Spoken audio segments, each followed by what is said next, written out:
Hi, I'm Ekta. I'm a lawyer by profession and a partner of Samvad Partners. I take care of the Hyderabad office of the firm.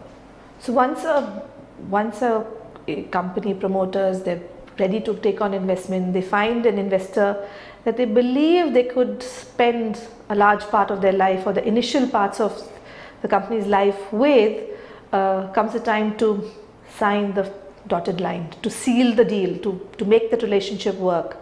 And the first initial steps of that is your term sheet. So what is a term sheet? How would you define a term sheet? Term sheet is nothing but it's an in principle broad understanding between the company, the promoters and shareholders and the investor on what the terms would be that would govern the relationship so long as they're in bed together in the company.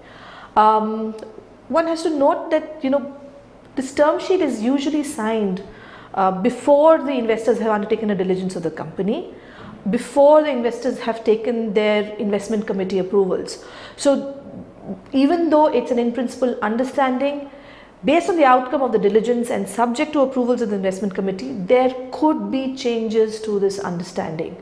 So it's very important for founders, co-founders, promoters to understand what goes into the term sheet and also be prepared for some level of changes depending on the outcomes, findings of the diligence, IC approval, which could also depend on market conditions, because from signing of the term sheet to when the transaction ultimately concludes, it could be a matter of weeks or it could be a matter of months, and several things could change between when the cup is hot on the saucer and when when you take the first sip of tea.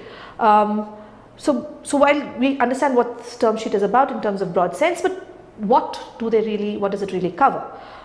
It will set out the valuation expectation, what is the percentage of equity that the investor will get, whether in terms of a primary or a secondary, what is the dilution levels by the rest of the promoters or other shareholders, are any of the shareholders getting an exit.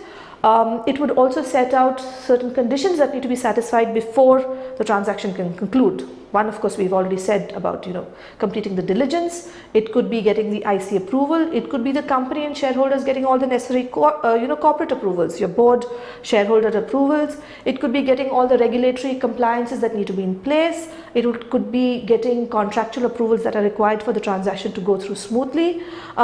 It could even include certain housekeeping issues in terms of irregularities by the company in getting its approvals, maintaining certain registers and records. So all those will be found things that need to be completed before the transaction could go through. And the term sheet, in a very sketchy, broad level, sets out those expectations. The term sheet will also set out, basic shareholder obligations and rights that are available to the investor. It could mean including having a seat on the board, how board meetings have to be conducted. It could also set out where decisions need to be taken by the company, for which the approval of the investor is a prerequisite, it is mandatory. In other words, you cannot take those decisions without the investor's consent. It would also set out the expectations of the time commitment and the requirements that the investor expects the promoters to give to the company. It could be 100% where promoters are undertaking this business as a standalone operation and they have no other business interests. It could mean significant amount of time in a case where the promoters have other businesses interests set. It sets out non-compete provisions that basically set out that none of the shareholders can do anything which would compete with the business of the company.